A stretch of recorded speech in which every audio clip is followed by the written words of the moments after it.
ईशानी, कहाँ हो बेटा? ये देखो, ये ड्रेस तुम पर बहुत अच्छा लगने वाला है। अभी मार्केट गई थी ना, तो तुम्हारे लिए लेकर आ गई। थैंक यू मॉम, ड्रेस तो बहुत सुंदर है और देखना, इसको पहनकर मैं बहुत अच्छी लगने वाली हूँ। अरे उषा, ये ड्रेस लाने की क्या जरूरत थी? ईशानी को अभी कुछ दिन पहले ही तो तुमने ड्रेस दिलवाया था ना। अब मैं क्या करूँ, मेरी बेटी है ही इतनी सुंदर, जो भी ड्रेस देखती हूँ इसे पहनाने का मन करता है। वो तो ठीक है, लेकिन तुम जानती हो ना, इसका पढ़ाई में बिल्कुल मन नहीं लगता। दूसरी तरफ सुहानी को देखो, हमेशा क्लास में टॉप करती है। और सिर्फ पढ़ाई लिखाई करने से क्या होता है? बात जब शादी ब्याह की आएगी ना, तब पढ़ाई लिखाई नहीं, रंग रूप ही काम आएगा। और वैसे भी सुहानी सबसे बड़ी है, सबसे पहले तो हमें उसी की शादी करनी है। मेरी तो कुछ समझ में नहीं आता, सारा दिन पढ़ाई करती रहती है।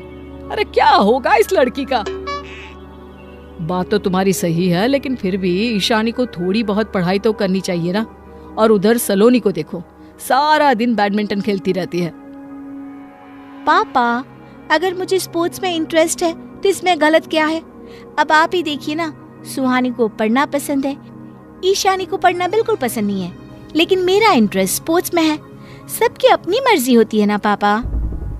अपनी मर्जी से जिंदगी नहीं चलती बेटा, कभी कुछ काम सोच समझ कर भी करना चाहिए। और ये बैडमिंटन खेल खेल कर तुम कर क्या लोगी? माँ, वैसे आप मेरे लिए कभी कोई ड्रेस लेकर नहीं आती, मुझे भी नए नए कपड़े चाहिए। बेटा वो क्या है ना, तेरे लिए कपड़े लाने में बहुत सोचना समझना पड़ता है। तेरे ऊपर सारे रंग अच्छे नहीं लगते ना। माँ, आप हमेशा ईशानी के लिए अच्छे अच्छे ड्रेस लेकर आती हैं। आप हम सब में भेदभाव करती हैं, ये बहुत गलत बात है। हम कोई भेदभाव नहीं करते बेटा। और ये तुम किस तरह से अपनी माँ से बात कर रही हो? धीरे धीरे वक्त बीतता गया। रमाकांत जी और उषा जी अपने तीनों बेटियों में काफी भेदभाव किया करते थे। ईशानी सबसे ज्यादा सुंदर थी, इसलिए उषा जी उसे बहुत पसंद करती थी। रमाकांत जी सुहानी को पढ़ाई लिखाई में तेज होने की वजह से पसंद करते थे, लेकिन उसका रंग रूप कुछ खास ना होने से बार बार उससे नाराज भी हुआ करते थे। धीरे धीरे सुहानी और ईशानी शादी के लायक हो गई। दोनों में सिर्फ 1 साल का अंतर था। आज सुहानी को लड़के वाले देखने आने वाले थे। मेरी तो कुछ समझ में नहीं आ रहा, अगर लड़के ने हमारी बेटी को पसंद नहीं किया तो क्या होगा? उषा, तुम एक काम करना, ईशानी से कहना कि वो घर के अंदर ही रहे। कहीं लड़के वालों ने उसे देख लिया तो मुझे पूरा यकीन है कि सुहानी की जगह ईशानी पसंद आ जाएगी। हाँ जी, आप ठीक ही कहते हैं, आप जैसा कहते हैं वैसा ही करूंगी। कुछ देर बाद लड़के वाले सुहानी को देखने आते हैं। लड़का दिखने में कुछ ज्यादा ही हैंडसम था। ये देखकर उषा जी चुपचाप घर के अंदर गई और उन्होंने रमाकांत जी को अंदर बुलाया। मुझे लगता है कि हमें सुहानी की जगह ईशानी को बाहर ले जाना चाहिए। ये तुम क्या कह रही हो? वो लोग तो सुहानी को देखने आए हैं और सुहानी बड़ी है। अरे आपने देखा नहीं, लड़का कितना गोरा चिट्टा और हैंडसम है। सुहानी का क्या है? और वैसे भी ये लड़का सुहानी को पसंद करने वाला है ही नहीं। हाँ, अरे लेकिन हमारी बेटी, वो क्या सोचेगी हमारे बारे में? अरे इसमें सोचना क्या है, बच्चों की शादी का फैसला तो उनके माँ बाप ही लेते हैं ना। वो भी इस बात को धीरे धीरे समझ जाएगी। रमाकांत जी और उषा को बात करते हुए सलोनी ने सुन लिया था। ईशानी, तुम एक काम करो, जल्दी से साड़ी पहनकर तैयार हो जाओ।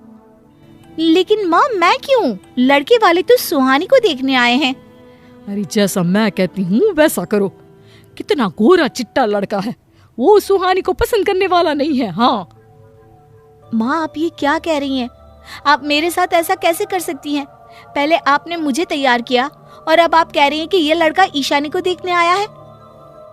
तुम चुप करो बेटा, हम तुम्हारे माँ बाप हैं, जो भी करेंगे तुम्हारे भले के लिए ही करेंगे। इतना कहकर रमाकांत जी और उषा ईशानी को तैयार करके बाहर ले आते हैं। लड़के को ईशानी पहली नजर में पसंद आ गई, क्योंकि वो दिखने में बहुत खूबसूरत थी। लेकिन जैसे ही लड़के ने ईशानी को पसंद किया, सलोनी वहां पर पहुंच गई और उसने लड़के से कहा, आपने ईशानी को पसंद किया है, क्या आपने उससे कोई बात की है? हाँ, आपके कहने का क्या मतलब है? देखिए, आप मेरी बड़ी बहन सुहानी को देखने आए थे, और आप एक पढ़ने में इंटेलिजेंट लड़की से शादी करना चाहते थे, और सुहानी बिल्कुल वैसी ही है। इसका मतलब मैंने जिसका प्रोफाइल देखा था ये वो लड़की नहीं है? सलोनी, ये तुम क्या बात कर रही हो? जाओ अंदर जाओ, यहाँ बड़ों के बीच में तुम्हारा क्या काम है?